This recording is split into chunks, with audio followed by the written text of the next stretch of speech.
Qu'est-ce que tu fais toi? Allez.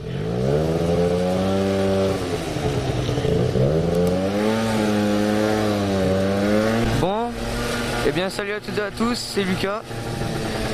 Donc aujourd'hui on se retrouve pour mon vlog numéro 3. Voilà, ça fait longtemps que j'en parle. Je l'avais déjà fait une fois mais j'avais fait de la merde, donc j'ai tout réécrit. Et aujourd'hui je vous le refais proprement, j'espère. Donc aujourd'hui on se retrouve pour mon vlog numéro 3. Les différents types de 50cc, leurs avantages et leurs inconvénients.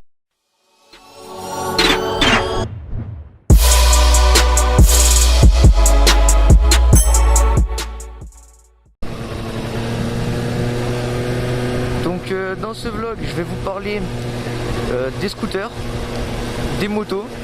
Donc je vais vous donner les avantages des scooters, les avantages des motos en général.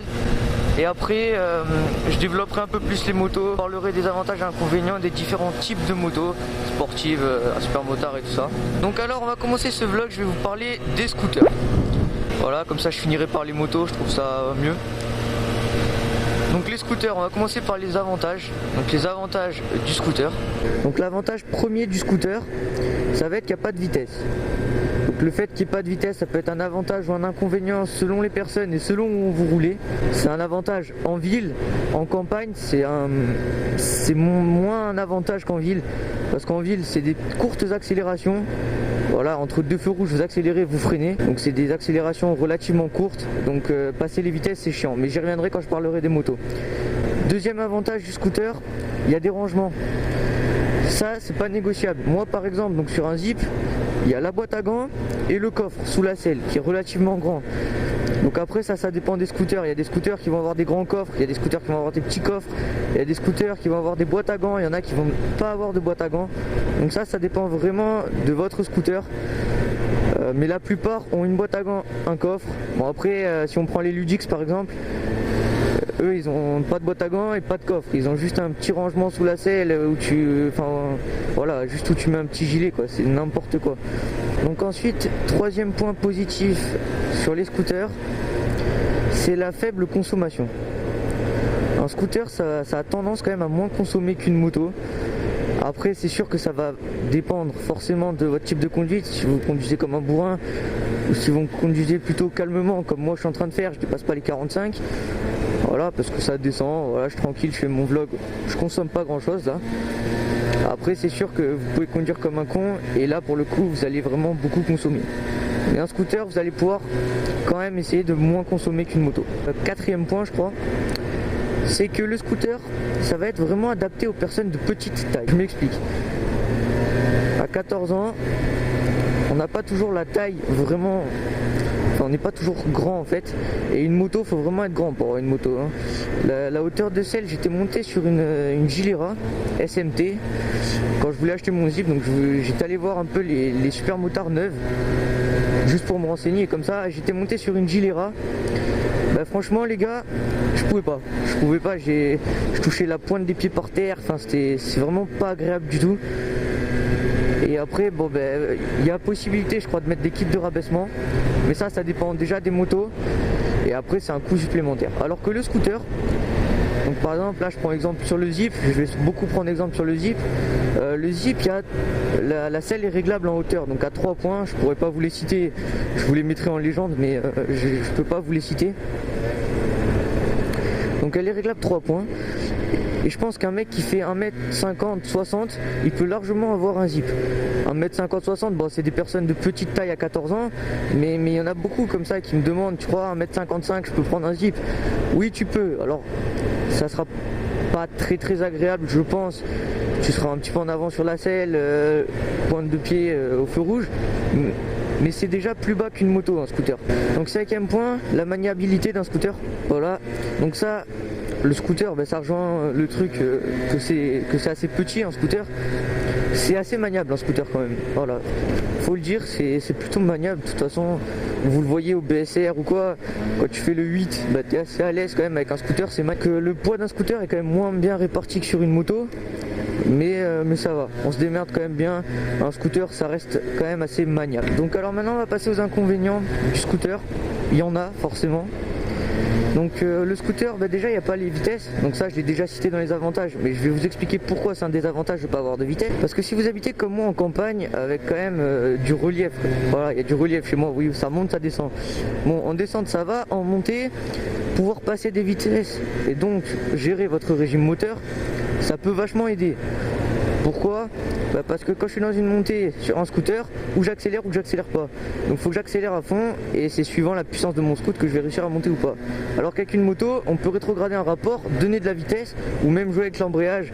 Enfin bon, ça après j'ai pas de moto donc je vais pas trop pouvoir vous expliquer comment. Et la moto elle va monter plus facilement. Bon après ça dépend des motos aussi, hein. Si on a la moto de mon pote Ludo qui avance pas, ça avance pas. Donc un autre inconvénient du scooter, ça va être l'adhérence, la tenue de route. Un scooter ça a des petits trous et les petits trous ça glisse. Donc ça glisse sur route sèche et mouillée, hein. Bon après ça dépend des pneus, mais sur route mouillée ça va glisser beaucoup plus facilement qu'une moto, un scooter.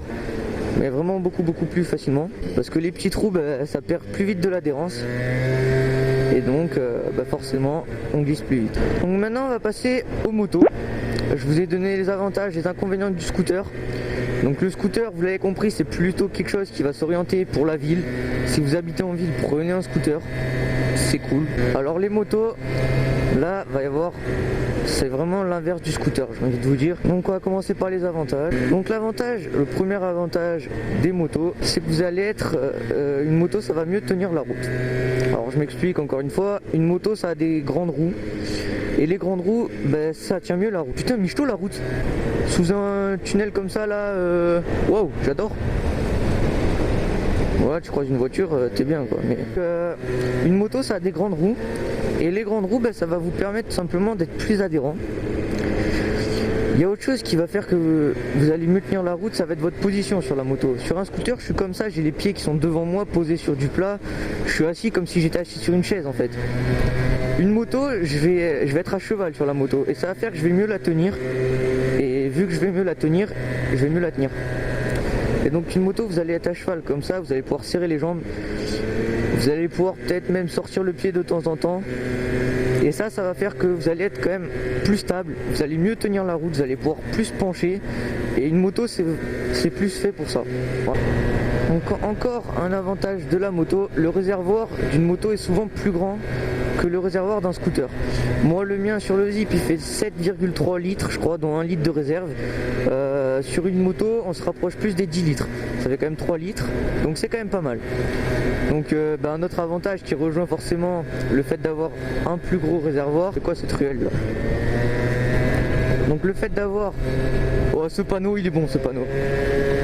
Le fait d'avoir un plus grand réservoir, ça va vous permettre d'aller plus loin et donc d'avoir plus d'autonomie. Donc ça c'est pas à négliger parce que moi faut savoir que je fais dans une semaine à peu près 3 allers-retours jusqu'à mon collège, ce qui fait à peu près une vingtaine de kilomètres par jour. Et en une vingtaine de kilomètres par jour, je dois faire le plein à peu près une fois par semaine. Alors qu'avec une moto je pense que je ferai pas le plein une fois par semaine. Donc la moto, voilà, l'autonomie est plus grande. Et ça, c'est vraiment cool d'avoir une autonomie plus grande, de pouvoir aller plus loin. Ensuite, la moto, elle a des vitesses.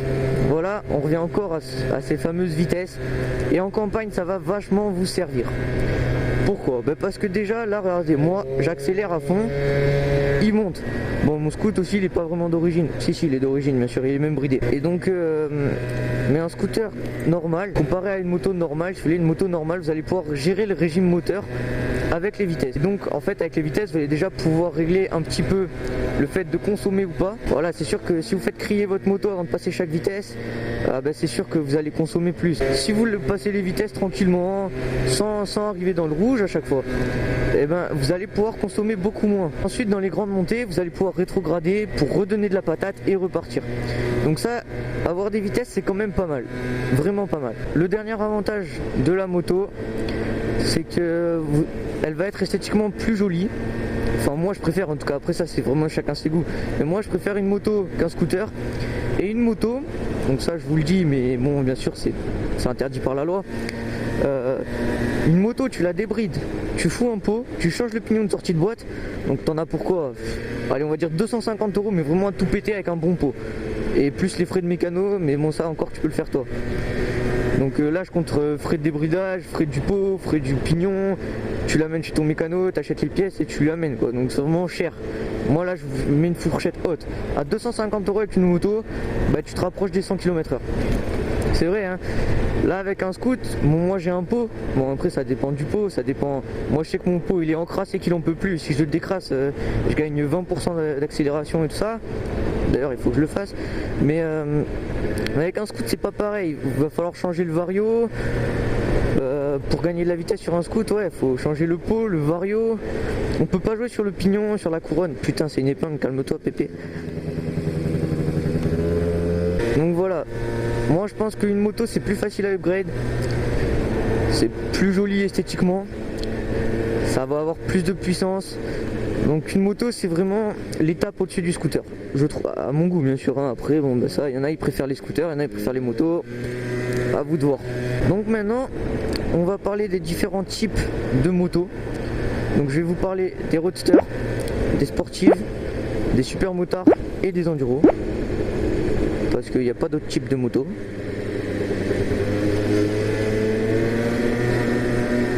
Donc je vais vous parler des sportives. Avantages, inconvénients. Donc bon, bien sûr il y a tous les avantages de la moto qu'on va retrouver sur une sportive. Donc je vais pas les redire, mais je vais vous donner les avantages propres à la sportive.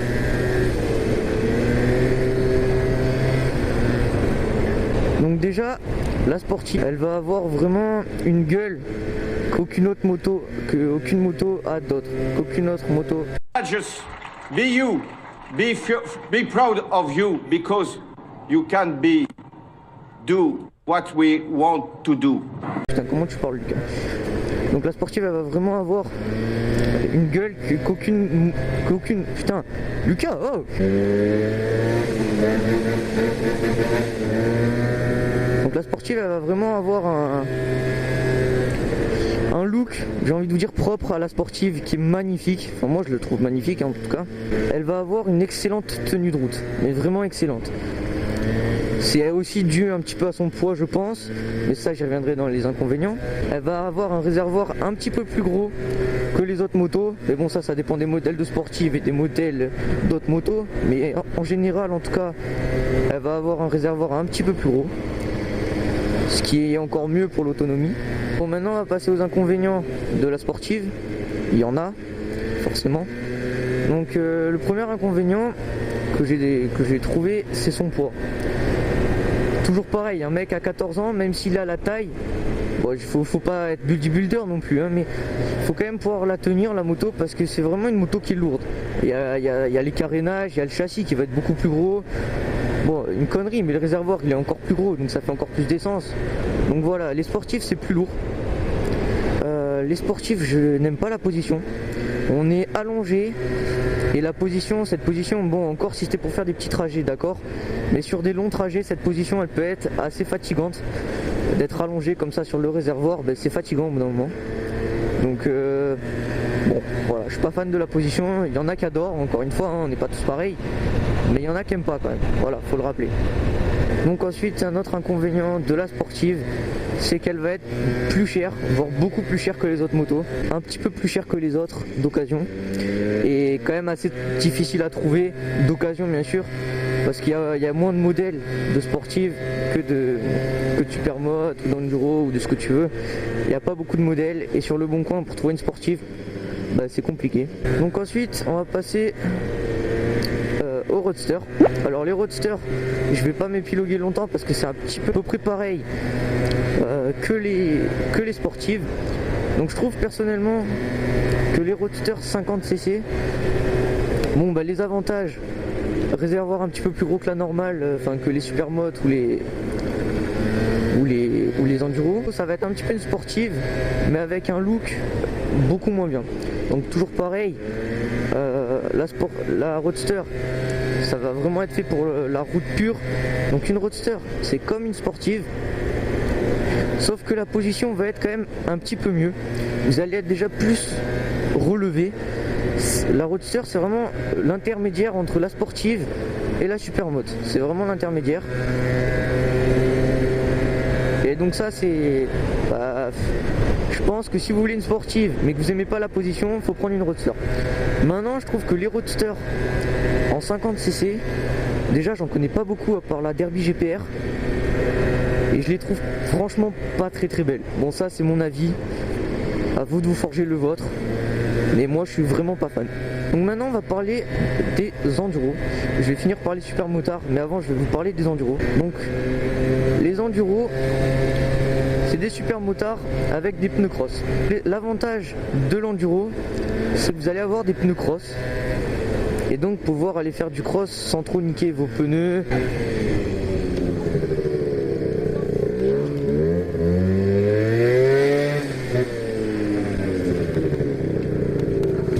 Ah. Allez au stade? Bien? Hein? Allez au stade? Non, là je remonte, je suis allé je sais pas, là-bas là. Bah où là? Là je rentre chez moi. Il marche non? Il marche pas mal, ouais, ça va. Bien, tu tournes là? Ouais. Ah, c'est là le nouveau casque là? Le nouveau casque. Il est michto. Il marche? De quoi? Ça va, pas mal. Oh mec, juste Je prends 75-80 à peu près. Mec, tout à l'heure quand t'es passé, si on me voit sur la vidéo, floute-nous là. T'inquiète. Tu filmes là? Ouais. Ciao. Donc quel va être son avantage, ses avantages? Donc l'avantage déjà, on va pouvoir aller faire du cross avec, et c'est même plus fait pour faire du cross que de la route avec ses pneus. Ensuite la position est super agréable, voilà, vraiment bien agréable, on est comme sur un vélo sauf qu'on est sur une moto, donc ça c'est cool.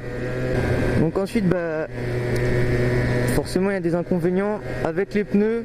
Sur route c'est un petit peu moins fiable au niveau de la tenue de route, c'est vraiment des pneus cross, enfin les pneus d'origine bien sûr, après si vous changez les pneus, bon ça c'est à vous de voir, mais les pneus d'origine sur une enduro ça va pas être top sur la route.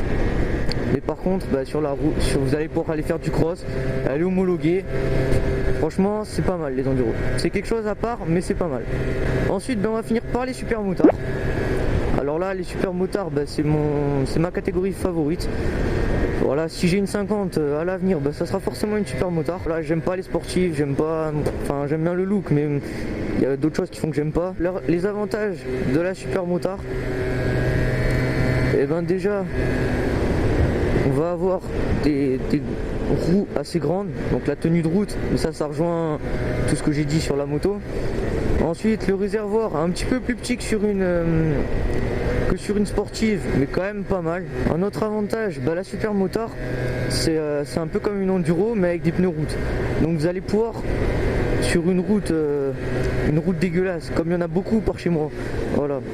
Sur une route dégueulasse, vous n'allez pas sentir grand chose grâce à vos suspensions, et vous allez même pouvoir aller dans des chemins propres, bien sûr, sur du chemin propre, mais vous allez pouvoir faire du chemin propre avec.